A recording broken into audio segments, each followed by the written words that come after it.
Mornings are not my favorite thing, right? It can be really chaotic sometimes. There's, the morning rush to get everything done, get everyone organized, and get out the door in time. And that is not always the easiest, especially if your child's in no humor going to school, there's missing shoes everywhere, and just so much different stuff going on. If you have ever struggled with stressful mornings, with the chaos of it all, just know that you are not alone and you are in the right place because today I'm going to share the most powerful morning routine that is going to help set you up for the day. And no, it does not mean getting up at 5 a.m. because I am just not into that idea whatsoever. My kids would just get up early anyway, and it just would not work. So, the morning routine I'm going to share with you today is one that can actually work for you, one that you can actually implement no matter how busy, how chaotic things are. This is the morning routine that only takes 5 to 10 minutes and it's going to make a huge difference. I am Natasha. I am with Family Yoga with Natasha, and I'm a family yoga teacher and a tapping coach. And I specialize in emotional regulation and nervous system support. I am a mother of two, a single mom of two, and yeah, it gets chaotic, right? Mornings are not my favorite. I am nearly always late for school. It doesn't matter, even if I do get up super early, I just feel like I've got loads of time then, and then I relax a little bit too much, and then we're still rushing. So we've tried a few different things, and like, yeah, when we make it on time, which we did today, it's like this huge celebration, right? There should be balloons because it's it's quite the something when we make it to school on time. But a non-negotiable for me is this morning routine. And I think of it like my coffee, right? I do not go a morning without my morning coffee. And I do not go a morning without my tapping practice. Okay, they are both really, really important for my mornings. And that is just one part. I'm going to go into my three parts of the morning routine. So, the first thing I do is I wake up, and I've got a sunrise clock, by the way. If you haven't got one of them, I'd highly recommend them because they are awesome for one, especially during the winter. I find it really helpful. So I set the alarm on it, and about half an hour before the alarm goes off, it starts gradually getting brighter and brighter. So like the sunrise, and so it kind of wakes you up in that gentle way, because you kind of notice the light, you wake up, see the time, and you're like, oh, I've still got some time. And then I have it set to the sound of bird song. So when the time comes that I've actually set, it has that bird song on it. And it's just a really nice, gentle way of waking up. Not like those old style alarm clocks that like beep at you and just send you into this like, oh, this is an emergency, get up. Like, I really don't like that. It does kind of sends your body straight away into this panic mode, right? So how we wake up, it makes a huge difference. So having something like that sunrise alarm or some gentle way of waking you up that doesn't throw you in and go, this is an emergency. Now, obviously, a lot of the time it's not so gentle when like the kids wake wake you up, and we have had all sorts like the cat's been sick everywhere. There's gonna be stuff that you're not waking up so gently, and so having these things in place for when we can wake up gently is always always nice. So I have that, and then I sit up and just close my eyes still and just ground myself, really like adjust to the day. My kids and myself, we find transitions quite tricky, right? So finding a gentle way to transition is always quite important for us. So I take a few slow breaths here and breathing in, breathing out with intention. And if my child, because my 7 year old often comes into the bed with me still, and if he is waking up with me and he hasn't gone off to play Lego or something already, then we'll take some breaths together, even. We'll do our hand breathing, breathing in and breathing out. That's always a favorite to wake up with, a really nice, gentle start to the day. And then I do my tapping. So usually I do this for myself.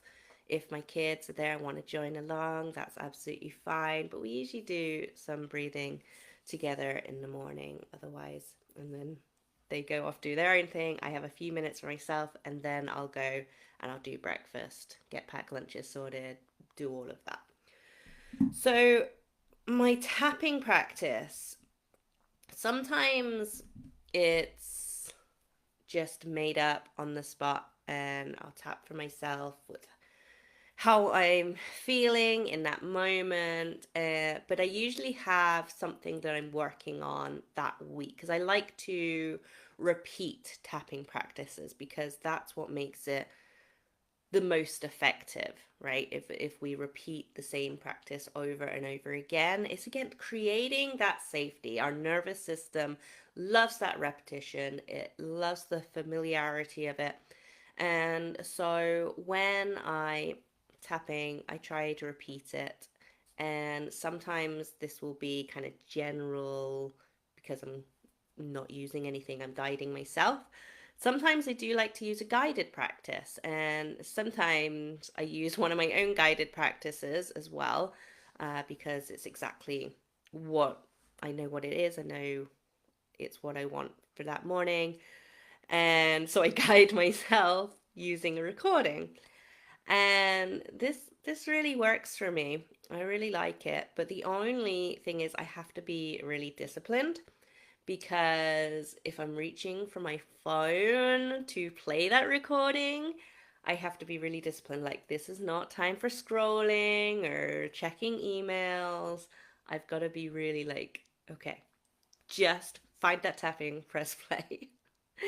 And I have been really good at that. And so that has been like one of my biggest habits to break is reaching for my phone first thing, right? Because it can be so easy to do that, right? It's such an easy way to start scrolling first thing in the morning, and that eases you into the day. But it's not the same on your nervous system, right? It's not the same as setting yourself up for a good day, especially if you are someone who often has stressful mornings, often gets overstimulated, overwhelmed, and maybe even like us struggles with those transitions as well. So this is a really nice way to transition into the day, no scrolling on phones, and really just start your day off with intention. So to sum that up, I have my gentle alarm clock, the sunrise alarm clock. I sit up and I ground myself, just get used to being awake. Then I take some intentional breaths, either by myself or with my child, and then I tap. That is the morning routine. And honestly, 5, 10 minutes, it makes such a difference. Your nervous system will absolutely thank you for it, because you find that even when you're late to school, even when the shoes are nowhere to be found, or the uniform has been, I don't know where it is, right? No matter what happens, you can start the day from this regulated space, and because you haven't just been thrown into it, you're much more able to handle whatever comes up. So, tapping, even one session, one round of tapping, can reduce cortisol, our stress hormone, by 43%. That is huge, right? That's wild. So, really powerful, powerful practice on a physical level and an energetic level. So, a question I get a lot is, do I speak when I tap? And the answer is yes. That's why I use the guided ones. And so, there are so many different things we can tap on.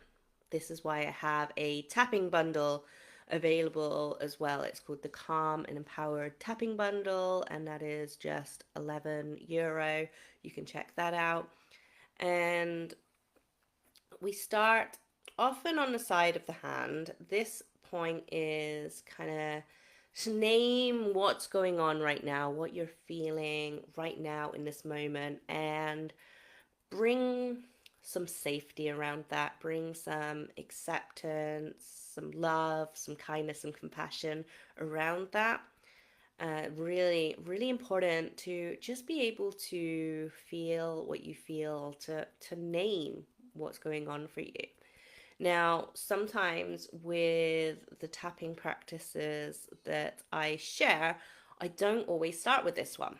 Sometimes we skip this one and we just move through the other tapping points.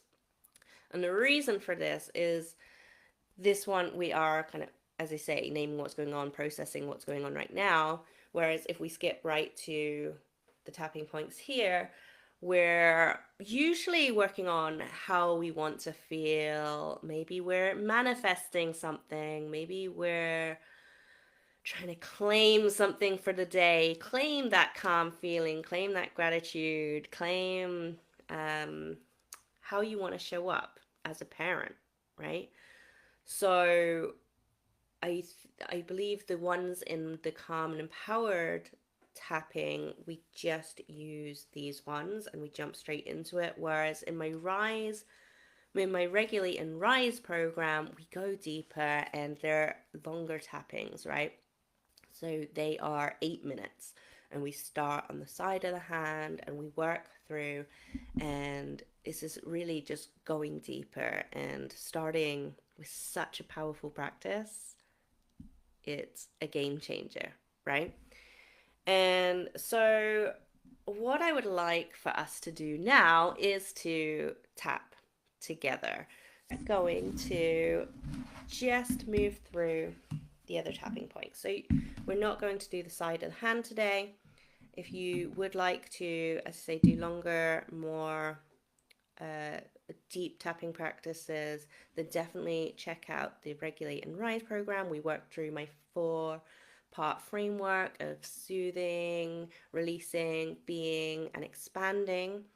And yeah, it's so good, so good. And I also have some on my page, within this group, on my TikTok, on YouTube. I have different practices available for you to try out.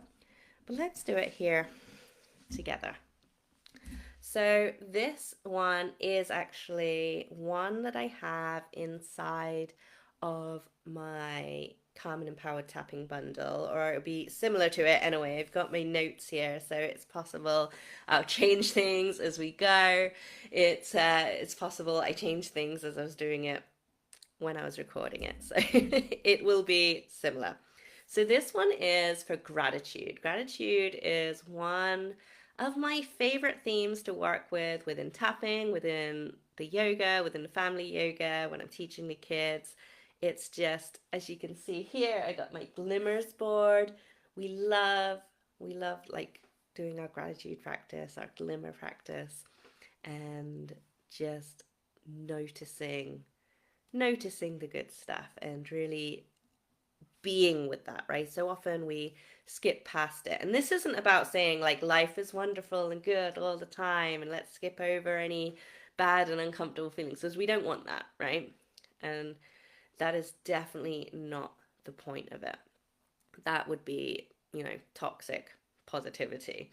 What we want to do is just tap into that feeling of gratitude so that we can experience more of it, right? It's like a magic thing that when we notice it, we can have more of it.